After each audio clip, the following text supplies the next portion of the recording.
का बंटवारा। अरे विनोद, तूने हलवाई को सारा सामान तो दे दिया है ना? अक्षय की शादी में कोई कमी नहीं रहनी चाहिए। आखिर सबसे छोटा भाई है तुम सबका। हाँ माँ, आप चिंता मत करो, मैं पूरा ध्यान रखूंगा। मंगल बेटा, तूने तो कहा था कि फूल का ऑर्डर दे दिया है, यहाँ तो फूल पहुँचे ही नहीं। अब क्या बहू की विदाई के बाद फूल आएंगे?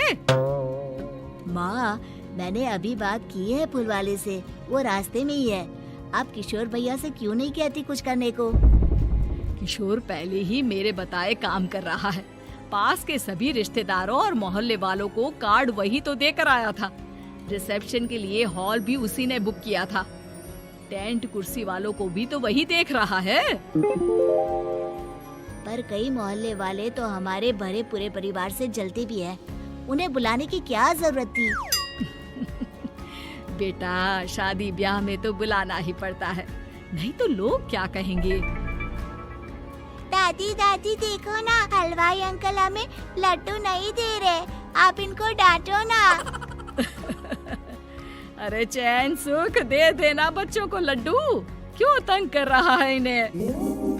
बीबी जी, मैं कहाँ मना कर रहा हूँ, लेकिन लड्डू बनते ही ये बच्चे उठा उठा कर खा लेते हैं। अरे मैं तो इन्हें थाल में रख के परोस भी नहीं पा रहा। भागो, अब कोल्ड ड्रिंक पीने चलते हैं। भागो भागो, अब कोल्ड ड्रिंक पीने चलते हैं। जैसे कि आप देख रहे हैं, आज इस घर के सबसे छोटे बेटे अक्षय की शादी है। घर में बहुत चहल पहल है। कुलभूषण की बीवी कमला को फुर्सत ही नहीं है कामों से, लेकिन कुलभूषण और घर के बाकी लोग कहाँ हैं? आइए देखते हैं। अजी, आप यहाँ आराम से बैठकर गाने सुन रहे हो और घर में अभी तक इतने काम बचे हैं करने को। अरे भाई, मेरे सबसे छोटे बेटे की शादी है, इसके बाद तो मैं अब चिंता मुक्त हो ही जाऊंगा। और फिर घर में तुम हो, बेटे बहुएं हैं, तुम लोगों के होते हुए मैं क्यों काम करूं? मैं तो शान से बेटे की शादी में जाऊं।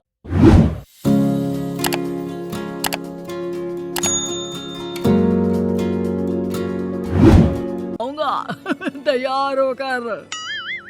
अरे ठीक है, अब आप आराम ही कीजिए।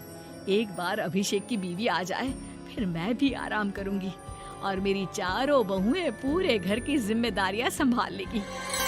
इतना कहकर कमला वापस अपने काम में लग जाती है।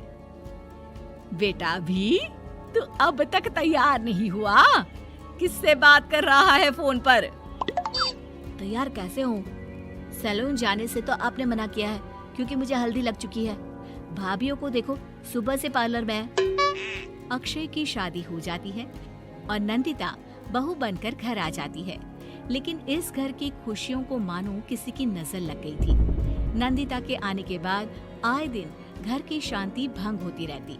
अपने माँ बाप की इकलौती बेटी को इतने बड़े परिवार की जिम्मेदारियां कहाँ संभालनी थी। अभी देखो ना, मेरे हाथों की मेहंदी भी अभी नहीं उतरी है और तुम्हारी मम्मी ने मुझे घर के कामों में लगा दिया। मैंने सोचा था कि घर की सबसे छोटी बहू होने के कारण मुझे सब पलकों पर बिठा के रखेंगे, पर यहाँ तो पलक झपकने की भी फुर्सत नहीं मिलती। देखो नंदू, शादी के पहले ही मेरे घर वालों ने तुम्हें और तुम्हारे पेरेंट्स को बता दिया था कि मैं जॉइंट फैमिली में रहता हूँ, तो फिर अब ये शिकायत क्यों? और फिर तुमसे पहले मेरी भाभी भी तो आई थी शादी करके, उन्होंने तो कभी कुछ नहीं कहा। नंदिता तब तो चुप हो जाती है, लेकिन ऐसा बहुत दिनों तक नहीं चलता। अरे नंदिता, माँ बाबूजी की दवाई का टाइम हो गया है, उन्हें दवाई दे आओ और उसके बाद सबके लिए नाश्ता बना देना। पर भाभी, मैं तो अभी अपना फेवरेट सीरियल देख रही हूँ, प्लीज मेरी जगह आप कर लो ना ये काम। ठीक है, मैं तेरी जगह माँ बाबूजी को दवाई दे आती हूँ और नाश्ता बना लेती हूँ।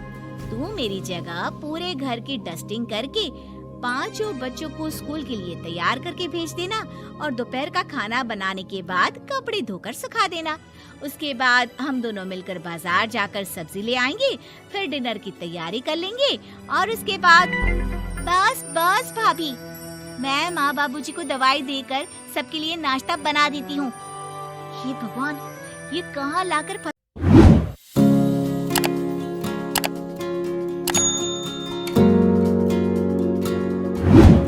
फंसा दिया मुझे। मेरे घर में तो गिनती की 8 रोटियां और 2 सब्जी बनती थी और नाश्ता निपट जाता था। यहाँ तो रोटियों का ढेर और सब्जियां बड़े बड़े पतीलों में बनानी पड़ती है। नाश्ता बनते बनते लंच का टाइम हो जाता है और लंच बनते बनते डिनर का।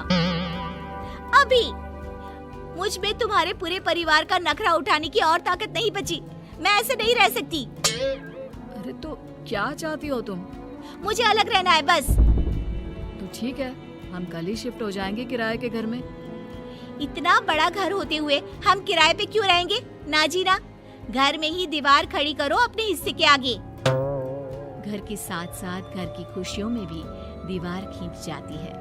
ऐसे ही कई महीने बीत जाते हैं और नंदिता माँ बन जाती है। बच्चे के आने से अभिषेक के कंधों पर खर्चों का बोझ आ पड़ता है। अभिषेक का बोझ कम करने के लिए नंदिता भी पार्ट टाइम जॉब कर लेती है, लेकिन इससे उसके सर पर नौकरी, घर और बच्चे की जिम्मेदारी बढ़ जाती है। नंदिता, ये क्या है? तुमने घर भी ठीक से साफ नहीं किया, ना ही मेरे कपड़े धुले हैं। चिंटू के बाल भी कटवाने जाना था, देखो उसके बाल कितने बढ़ गए हैं। अरे करती क्या हो पूरा दिन तुम? मैं करती क्या हूँ? तुम्हारा नाश्ता और लंच बनाने के बाद चिंटू को डे केयर सेंटर पर छोड़ कर आती हूँ, फिर खुद ऑफिस जाती हूँ। पूरा दिन काम करके आने के बाद बिना आराम किए बाजार से सब्जियाँ लेकर आती हूँ, घर आकर खाना बनाती हूँ, चिंटू को देखती हूँ और क्या करूँ मैं? तो किसने कहा था अपने सर पर इतने काम लेने को? मत जाओ ऑफिस। ऑफिस जाए बिना घर के खर्चे कहाँ से पूरे होंगे? चिंटू की डे केयर का खर्च, उसके लिए बेबी फूड का खर्च, प्रेस वाले का खर्च, ये सब तुम्हारी सैलरी से होता नहीं है। अगर परिवार से अलग नहीं होती तो इतनी मुसीबतें नहीं उठानी पड़ती तुम्हें परिवार के साथ मिलकर काम करने में दिक्कत थी, लेकिन काम तो अब भी बहुत है तुम्हारे सर पर। चिंटू को भी डे केयर भेजने की जरूरत नहीं पड़ती। उसको गोद में खिलाने के लिए दादा दादी और घर के सभी बड़े होते। उसके साथ खेलने के लिए उसके भाई बहन भी होते। मेरे तीनों बड़े भाइयों के बच्चे भी बड़े हुए हैं, लेकिन बिना महंगा बेबी फूड खाए, क्योंकि मेरी माँ और भाभियाँ बहुत अच्छे से जानती है कि बच्चे को क्या खिलाना चाहिए।